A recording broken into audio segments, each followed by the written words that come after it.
जमात ए इस्लामी जो कि यूएपीए के अंतर्गत बैंड है, उस वेलफेयर पार्टी के साथ कांग्रेस पार्टी का गठबंधन हुआ था। याद करिए, चंद दिनों पहले हमने देखा था कर्नाटक में जब चुनाव हुए थे तो एसडीपीआई जो कि एक पॉलिटिकल फ्रंट है, popular front of India PFI का, उसके साथ कांग्रेस पार्टी का गठबंधन था। बंगाल में ठीक उसी प्रकार इंडियन सेक्युलर फ्रंट जो अब्बास सिद्दीकी हिंदुओं के खिलाफ जहर उगलते थे, उनके पार्टी के साथ गठबंधन कांग्रेस पार्टी ने बंगाल में किया था। स्वाभाविक रूप से ये जो रैडिकल सिंडिकेट है, कांग्रेस पार्टी का जो रैडिकल सिंडिकेट है, वो पूरे हिंदुस्तान के सामने आज एक्सपोज्ड है।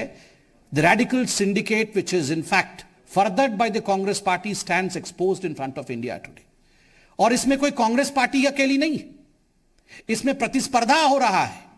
प्रतिस्पर्धा अर्थात कंपटीशन समाजवादी पार्टी के साथ है। याद रखिए, नाहिद हसन पे भारतीय जनता पार्टी ने अभी चंद दिनों पहले आवाज उठाई थी, उसका नतीजा आपने देखा, सत्य की जीत हुई। नाहिद हसन जो कि कैराना से समाजवादी पार्टी के कैंडिडेट थे, आज वो जेल में हैं। वही नाहिद हसन जिसने हिंदुओं के खिलाफ जहर उगला था और कैराना में पलायन के लिए जो जिम्मेदार थे, वही नाहिद हसन जिसने कहा था हिंदुओं की दुकान से और हिंदू व्यापारियों से किसी प्रकार का संबंध नहीं रखना है, अगर उनसे हम सामान खरीदना बंद कर देंगे तो उनके पास कोई ऑप्शन नहीं बचेगा, उन्हें कैराना से पलायन करना पड़ेगा। उनको समाजवादी पार्टी ने टिकट दिया था, आज जेल के सलाखों के पीछे है। रफीक अंसारी, मेरठ से रफीक अंसारी जिसको टिकट मिला है और किस प्रकार के केस उनके ऊपर लंबित थे यह भी हम जानते हैं, किस प्रकार की घृणा की बात वो करते हैं यह भी सर्वविदित है। असलम चौधरी विधानसभा धौलाना, दो समुदायों के बीच लगातार जहर उगलना, दो समुदायों को किस प्रकार से दंगों में झोंकना, यही असलम चौधरी का काम रहा है, उसे भी समाजवादी पार्टी ने प्रमोट किया है।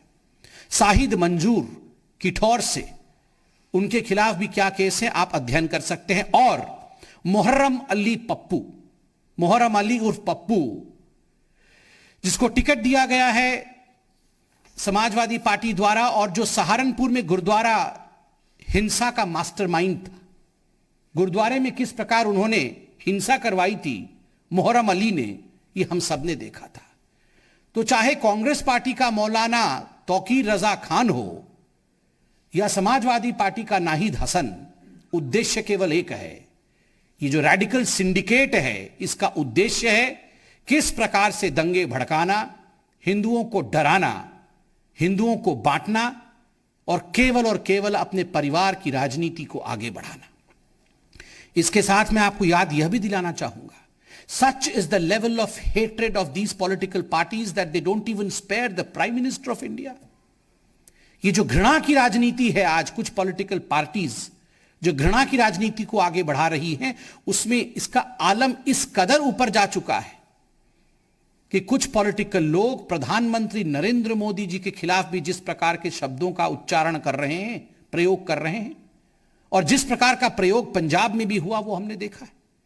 कल टीवी चैनलों के माध्यम से कांग्रेस पार्टी के अध्यक्ष महाराष्ट्र में नाना पटोले ने जिस प्रकार के शब्दों का प्रयोग आदरणीय प्रधानमंत्री श्री नरेंद्र मोदी जी के लिए किया है, मुझे लगता है उसे दोहराना भी उचित नहीं होगा।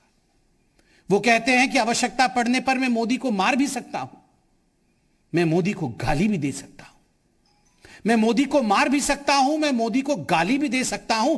आज मैं राहुल गांधी और प्रियंका वाड्रा से पूछना चाहता हूं, भारतीय जनता पार्टी की तरफ से, या आपके पार्टी के इतने बड़े बड़े नेता मोदी जी के खिलाफ, देश के प्रधानमंत्री के खिलाफ जिस प्रकार का जहर उगल रहे हैं, एक बात बिल्कुल स्पष्ट है, पंजाब में प्रधानमंत्री के सुरक्षा के ऊपर जिस प्रकार का हमला हुआ, सुरक्षा में चूक हुई, सुरक्षा में टूट हुई, वो प्रयोग था, संयोग नहीं था। That was an experiment which was done at the behest of the top leaders of the Congress party. वरना ये सारे कांग्रेस के लोग एक ही जुबान बोल रहे हैं, प्रधानमंत्री को मार भी सकते हैं, मोदी को मार भी सकते हैं। एक बात आज कांग्रेस को सुनना ही पड़ेगा, 2014 से पहले आपने मोदी जी के लिए इसी प्रकार के शब्दों का प्रयोग हमेशा किया, कभी उनको नीच कहा, कभी आपने कहा कि तू तो चाय वाला है, तू जाके हमारे अधिवेशन में चाय बेच, तुम्हें हम छोड़ेंगे नहीं। पाकिस्तान में जाकर आपने कहा कि मोदी को हटाना होगा, किंतु आपने जितना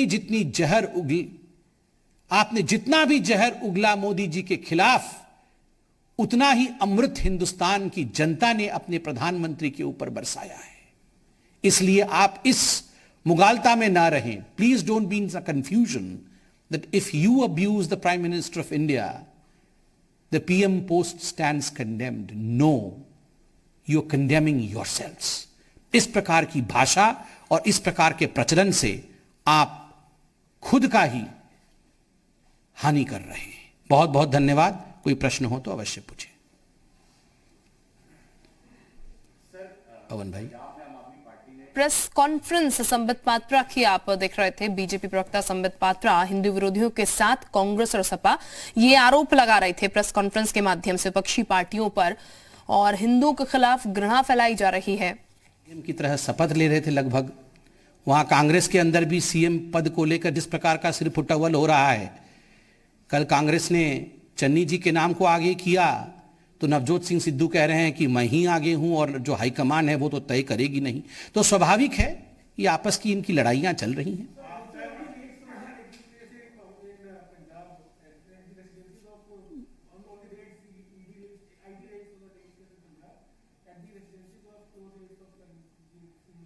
No, these were ongoing cases.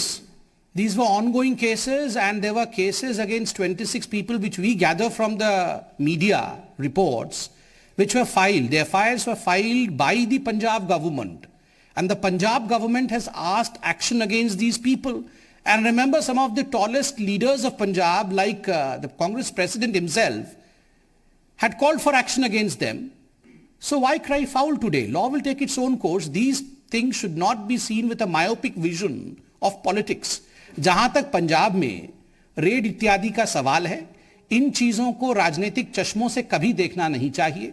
याद करिए, आज हमने मीडिया के माध्यम से देखा है कि 26 ऐसे व्यक्ति हैं, इंडिविजुअल्स हैं, जिनके खिलाफ पंजाब की कांग्रेस सरकार ने ही एफआईआर किया था और सैंड माफिया के रूप में उनके खिलाफ एफआईआर हुई थी। ये तो खुद मीडिया बता रही है, पंजाब की सरकार बता रही थी। तो स्वाभाविक रूप से जो पंजाब की सरकार चाहती थी कि इनके खिलाफ कार्यवाही हो, अगर कानूनी कार्यवाही कोई हो रहा है जिसका चुनाव से कोई लेना देना नहीं है, तो मुझे लगता है इसको राजनीतिक दृष्टिकोण से नहीं देखना चाहिए। और चंद दिनों पहले तो खुद कांग्रेस के अध्यक्ष सिद्धू साहब भी कह रहे थे कि बहुत सैंड माफिया है, बाकी कुछ पॉलिटिकल पार्टीज भी कह रही थी। तो मुझे लगता है भ्रष्टाचार की लड़ाई में कभी भी राजनीति को हावी नहीं होने देना चाहिए।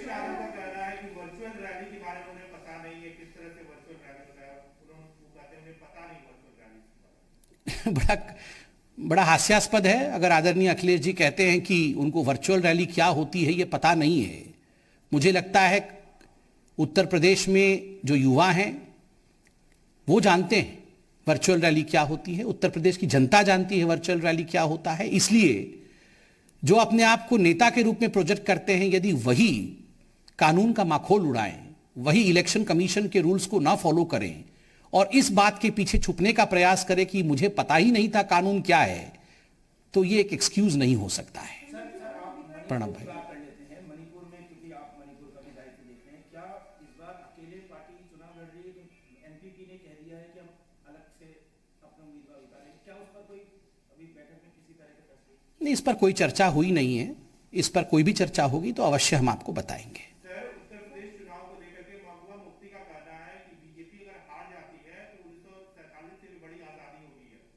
स्वाभाविक है, महबूबा मुफ्ती हो चाहे फारूक अब्दुल्ला हो, अनुच्छेद 370 के हटने के पश्चात काफी फ्रस्ट्रेटेड हैं। उनका तो एक ही मकसद है, अनुच्छेद 370 नहीं हटना चाहिए। तो इसी प्रकार का बयान वो समय समय पर देती रहती है। मैडम।